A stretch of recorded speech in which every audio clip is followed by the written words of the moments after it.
السلام علیکم ورحمۃ اللہ وبرکاتہ۔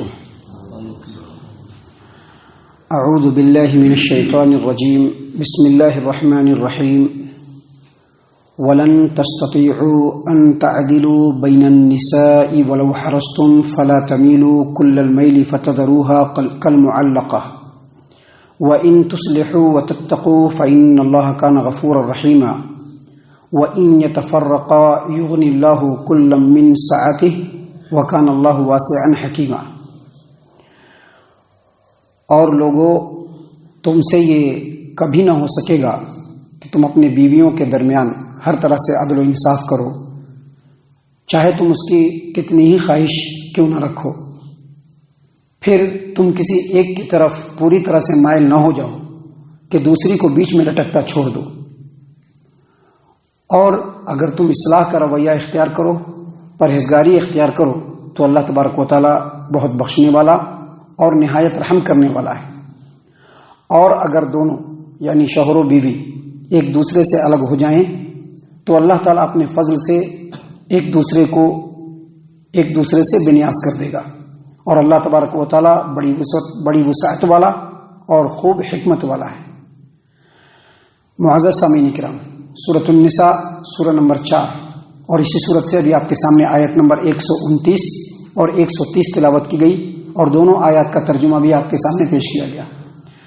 سامعین کرام، کل جو آیت کریمہ ہم نے آپ کے سامنے پیش کی تھی، اس میں اللہ تبارک و تعالیٰ نے واضح طور پر بتلایا کہ اگر کسی عورت کو اس بات کا اندیشہ ہو کہ اس کا شوہر کسی وجہ سے اس کو چھوڑ دے گا، بڑھاپے کی وجہ سے یا کسی دوسری وجہ سے، تو اس عورت کے لیے اللہ تبارک و تعالیٰ نے راستہ بتلایا ہے کہ اپنے نان و نفقہ یعنی کھانا خرچہ اور اس کے علاوہ جو اس کے ساتھ وقت گزارتا ہے، اس میں سے کسی بھی چیز کا اختیار دے دے۔ ٹھیک ہے، آپ مجھ کو کھانا خرچہ مت دیجیے گا، ہم اپنا کر لیں گے، لیکن آپ کی بیوی بن کر کے رہیں گے، یا آپ کو ہمارے پاس رات میں نہیں رہنا ہے، آپ اپنے دوسری بیویوں کے پاس رہیے، لیکن ہم کو طلاق نہیں دینا ہے، ہمارے ساتھ رہنا ہے، ہم کو اپنی بیوی بنا کر کے رکھنا ہے۔ اتنی بات بیان کرنے کے بعد اللہ تبارک و تعالیٰ نے آگے بیان کیا ہے، اس آیت کریمہ میں کہا کہ اگر ایسا کرے تو دونوں کو جائز ہے، لیکن پھر بھی مرد کو چاہیے کہ تمام بیویوں کے درمیان انصاف کرے، ہر حال میں اللہ تبارک و تعالیٰ سے جڑے۔ اتنی باتوں کو بیان کرنے کے بعد ابھی جو 2 آیات آپ کے سامنے پڑھی گئی ہے، اس میں اللہ تبارک و تعالیٰ نے فرمایا ہے کہ اگر کسی آدمی کے پاس ایک سے زائد بیوی ہو، 2 بیوی ہو، 3 بیوی ہو، 4 بیوی ہو، کیونکہ ایک مسلمان بیک وقت 4 بیوی کو رکھ سکتا ہے اپنی طاقت اور استطاعت کے مطابق، تو اگر کسی آدمی کے پاس ایک سے زائد بیوی ہو، 2 بیویاں ہوں، تو اللہ تبارک و تعالیٰ نے فرمایا ہے آیت کریمہ کے اندر، پہلی جو آیت پڑھی گئی آیت نمبر 129 کہ وَلَن تَسْتَطِيعُوا أَن تَعْدِلُوا بَيْنَ النِّسَاءِ وَلَوْ حَرَصْتُمْ، یعنی تم سے کبھی بھی نہیں ہو سکے گا کہ 2 بیویوں کے درمیان ہر اعتبار سے انصاف کر لو، چاہے تمہاری کتنی ہی چاہت کیوں نہ ہو، کیونکہ انسان انصاف وہیں پر کرے گا جہاں پر اس کو اختیار ہوتا ہے، جہاں پر اس کو اختیار نہیں ہوگا وہاں پر انصاف نہیں کر سکتا ہے۔ اب کسی آدمی کے پاس 2 بیوی ہے تو وہ دونوں بیوی کے لیے ایک دن مقرر کر لے گا، ایک دن ایک کے پاس رہیں گے، دوسرے دن دوسرے کے پاس رہیں گے، کھانا پینا بھی برابر لا کر کے دے گا، جیسا اس کو لا کر کے دے گا ویسا اس کو لا کر کے دے گا، کپڑے بھی برابر لا کر کے دے گا، یعنی ہر اعتبار سے انصاف تو کر سکتا ہے، لیکن یہ دلی میدان ہے نا، اس کا انصاف نہیں کر سکتا ہے، کیونکہ دل پر اختیار کس کا ہے؟ اللہ تبارک و تعالیٰ کا ہے۔ نبی صلی اللہ علیہ وسلم کے پاس بیک وقت کئی بیویاں، لیکن آپ صلی اللہ علیہ وسلم کے بارے میں آپ نے سنا ہوگا کہ نبی صلی اللہ علیہ وسلم کو سب سے زیادہ چاہت اور سب سے زیادہ الفت کس سے تھی؟ سیدہ عائشہ رضی اللہ عنہا سے، حالانکہ کئی بیویاں ہیں۔ تو نبی صلی اللہ علیہ وسلم کی اس سلسلے میں حدیث ہے جس کو امام احمد نے اپنی مسند کے اندر روایت کیا ہے، مسند احمد کے اندر ام المؤمنین عائشہ رضی اللہ عنہا سے، اور اسی روایت کو امام ابو داؤد نے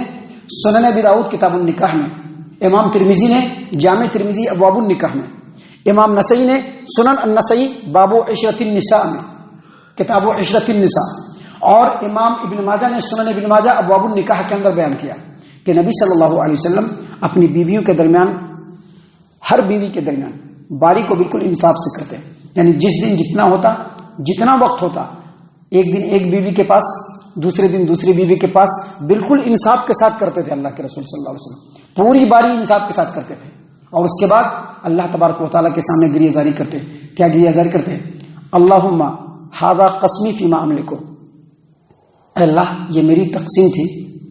جو میں نے کیا، جو میرے اختیار میں. فلا تلمنی فیما تملک ولا املک، لیکن جس چیز میں میرا اختیار نہیں ہے، تیرا اختیار ہے، اے اللہ اس پر مجھ کو ملامت نہ کرنا. امام ابو داؤد رحمہ اللہ اس آیت کریمہ کی اس حدیث کی تشریح میں کہتے ہیں کہ نبی صلی اللہ علیہ وسلم نے جو یہ فرمایا کہ اللہ تبارک و تعالیٰ جس چیز پر تیرا اختیار ہے میرا اختیار نہیں ہے اس پر مجھ کو ملامت نہ کرنا، اس سے مراد دل کا میلان ہو. یعنی کسی بھی آدمی کے پاس اگر ایک سے زائد بیوی ہو تو کسی ایک بیوی کی طرف کسی وجہ سے بھی میلان ہو سکتا ہے، وہ زیادہ پسند ہو، یہ ذرا کم پسند ہو،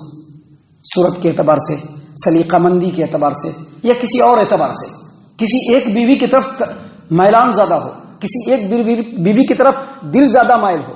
تو اللہ تبارک و تعالیٰ نے اسی بات کو پہلے یہاں پر بیان کیا. کہا وَلَن تَسْتَطِيعُوا أَن تَعْدِلُوا بَيْنَ النِّسَاءِ وَلَوْ حَرَصْتُمْ،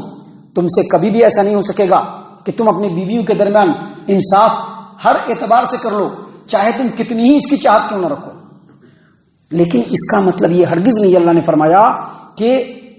فلا تمیلوا کل المیل فتذروها کالمعلقہ، کہ اب ایک کی طرف دل مائل ہو رہا ہے تو اسی کی طرف ڈھل جاؤ.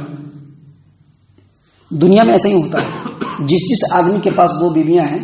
آپ ان کا اگر سروے کریں گے تو زیادہ پرسنٹیج ایسے ہی لوگوں کی نکلے گی کہ ان کے پاس دو بیوی ہے، ایک بیوی کی طرف ذرا دل زیادہ مائل ہے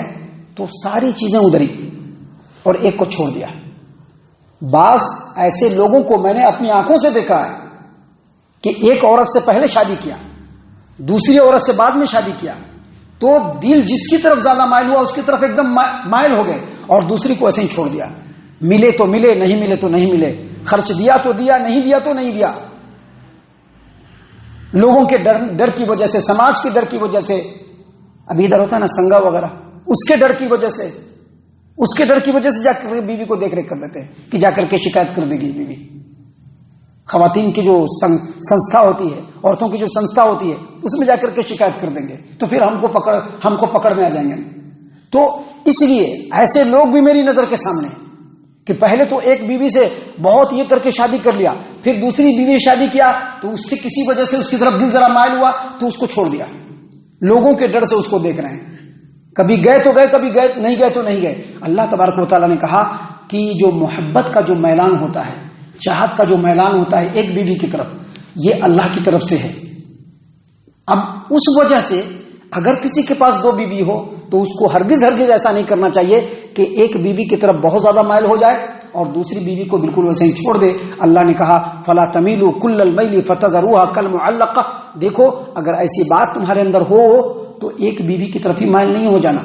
کہ دوسری بیوی کو بالکل لٹکتا ہوا چھوڑ دو. لٹکتا ہوا چھوڑ دو کیا مطلب؟ شادی شدہ بھی نہیں لگے اور مطلقہ بھی نہ لگے. نبی اکرم صلی اللہ علیہ وسلم کی سلسلے میں حدیث ہے جس کو امام ابو داود الطیالسی رحمہ اللہ نے اپنی کتاب مسند ابو داود الطیالسی میں روایت کیا ہے کہ ابو ہریرہ رضی اللہ عنہ نے روایت کیا کہ نبی اکرم صلی اللہ علیہ وسلم نے فرمایا من کان لہ امرأتان، جس آدمی کے پاس دو بیوی ہو، فمال الی احداہما، اور دو بیوی میں سے وہ ایک بیوی کی طرف مائل ہو جائے تو قیامت کے دن آئے گا وجاء یوم القیامت واحد شقیہ ساقط. قیامت کے دن آئے گا اس کا ایک جو شق ہوگا نا، یہ دو شق ہے، ایک شق دو شق. قیامت کے دن آئے گا تو ایک شق ایسے مائل ہوگا جس کو لقوہ مار دیتا ہے، فالج مار دیتا ہے تو کیسے ایسے مائل ہو جاتا ہے، ایسے جھک جاتا ہے، ویسے ہی ایک شق کا جھکا ہوگا. اس کو دیکھ کر کے لوگ سوچ لے گا کہ یہ 2 بیاہ تھا یا 3 بیاہ تھا یا 4 بیاہ تھا اور بیویوں کے ساتھ انصاف نہیں کرتا تھا، بے انصافی کرتا تھا. لوگ دیکھ کر کے ہی پکڑ لیں گے، اس کو دیکھ کر کے ہی اس کو پکڑ لیں گے. تو اللہ تبارک و تعالیٰ نے اس لیے بیان فرمایا یہاں پر کہ دیکھو ایسا تو تم سے نہیں ہو سکے گا کہ تم ہر اعتبار سے بیویوں کے درمیان انصاف کر لو. دل کا معاملہ اللہ کے پاس ہے، لیکن اس کے باوجود جو تمہارے اختیار میں ہے اس میں تم کو انصاف کرنا ہے. برابر کی باری دینا ہے، برابر کا خرچ دینا ہے، برابر کا حساب کتاب دینا ہے، وقت بھی برابر دینا ہے. ایک بار سفر میں گئے، ایک بیوی کو لے کر گئے، دوسری بار سفر میں گئے، دوسری بیوی کو لے کر کے جانا ہے. جیسا ایک کو کپڑا لا کر کے دینا ہے ویسے ہی دوسرے کو بھی کپڑا لا کر کے دینا ہے. فلا تمیلوا محبت اگر ایک طرف زیادہ ہے تو دیکھو اسی طرف مائل نہ ہو جانا، دوسری کو بالکل چھوڑ نہ دینا۔ آگے اللہ تبارک و تعالیٰ نے فرمایا وَإِن تُصْلِحُوا، اگر تم اصلاح کر لو، یعنی شوہر و بیوی کے درمیان جو انصاف کی بات ہے اس کو کمپلیٹ کرو جو تمہارے اختیار میں، وَتَتَّقُوا، اور ہر معاملے میں اللہ سے ڈرو۔ اور آگے اللہ تبارک و تعالیٰ نے فرمایا فَإِنَّ اللَّهَ كَانَ غَفُورًا رَحِيمًا، اگر تم اصلاح کر لو گے یعنی بیوی کا پورا انصاف کرو گے بیویوں کے درمیان اور ہر معاملے میں اللہ تبارک و تعالیٰ سے ڈرو گے تو یہ جو دلی میلان ہے نا اس کو اللہ معاف کر دے گا، دلی میلان کو اللہ معاف کر دے گا۔ لیکن جو تمہارے اختیار میں اس میں کمپلیٹ انصاف کرنا۔ اللہ تبارک و تعالیٰ بخشنے والا اور انتہائی رحم کرنے والا ہے۔ یہ ایک بات بیان کرنے کے بعد اللہ تبارک و تعالیٰ نے پھر آگے بیان فرمایا، کیونکہ آپ کو پہلے ہی بتلایا گیا تھا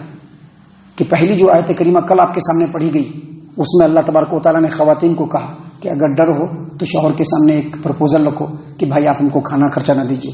نہیں کھانا خرچہ دیجیے لیکن جو باری ہماری مقرر ہے اس میں آپ جس بیوی کے پاس آپ کو چاہتے آپ چلے جائیے لیکن ہم آپ کی بیوی بن کر کے رہیں گے۔ دوسری یہ صورت ہے۔ اس کے بعد اللہ تبارک و تعالیٰ نے کہا وَإِن يَتَفَرَّقَا، لیکن شوہر و بیوی کے درمیان اگر کسی طرح سے موافقت نہ ہو پائے، اب دونوں ایک دوسرے کے ساتھ رہ نہیں سکتے ہیں، بالکل نہیں رہ سکتے ہیں، تیار نہیں ہے، گزر بسر نہیں ہو رہا ہے، بہت زیادہ دقتیں پیش آ رہی ہے، تو اللہ تبارک و تعالیٰ نے کہا کہ وَإِن يَتَفَرَّقَا، بہت زیادہ دقتیں پیش آنے لگے، رہنا سہنا دشوار ہو جائے تو اس وقت اگر شوہر و بیوی ایک دوسرے سے جدا ہو جاتے ہیں، وَإِن يَتَفَرَّقَا، اگر دونوں ایک دوسرے سے جدا ہو جاتے ہیں،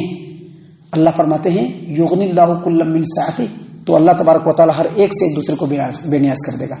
اب ان کو ایک دوسروں کی ضرورت محسوس نہیں ہوگی، بلکہ اللہ تبارک و تعالیٰ اس کے مقابلے میں اس کو بھی بہترین جیون ساتھی دے دے گا اور اس کو بھی بہترین جیون ساتھی دے دے گا۔ اور اللہ تبارک و تعالیٰ، اللہ نے فرمایا وَكَانَ اللَّهُ وَاسِعًا حَكِيمًا، اللہ تبارک و تعالیٰ بہت زیادہ وسعت والا اور خوب حکمت والا ہے۔ معزز سامعین کرام، ابھی اس صورت کریمہ میں اور بھی بہت ساری باتیں ہیں جو انسان کے اور سماج و معاشرے کی اصلاح کے لیے اللہ تبارک و تعالیٰ نے بیان فرمائے ہیں۔ اللہ تعالیٰ سے دعا ہے کہ اللہ تبارک و تعالیٰ ہم تمام کو ان تمام باتوں کے اوپر خوب غور و فکر اور تدبر کرنے کے ساتھ ساتھ ان باتوں کے اوپر عمل کرنے کی بھی توفیق عنایت فرمائے، آمین۔ اللہ تعالیٰ ہم تمام کو صحیح معنوں میں پکا سچا مومن مسلمان بنائے، اللہ اور اس کے رسول صلی اللہ علیہ وسلم کی اطاعت و فرما برداری کرنے والا بنائے، صحابہ کرام رضی اللہ عنہم کے طریقے پر چلنے والا بنائے، جنت الفردوس میں جگہ عطا فرمائے۔ اے اللہ ہم تمام کو جہنم سے پناہ دے، اے رب العالمین ہم تمام کو جہنم سے پناہ دے، اے مالک الملک ہم تمام کو جہنم سے پناہ دے، آمین یا رب العالمین۔ وما علینا الا البلاغ المبین۔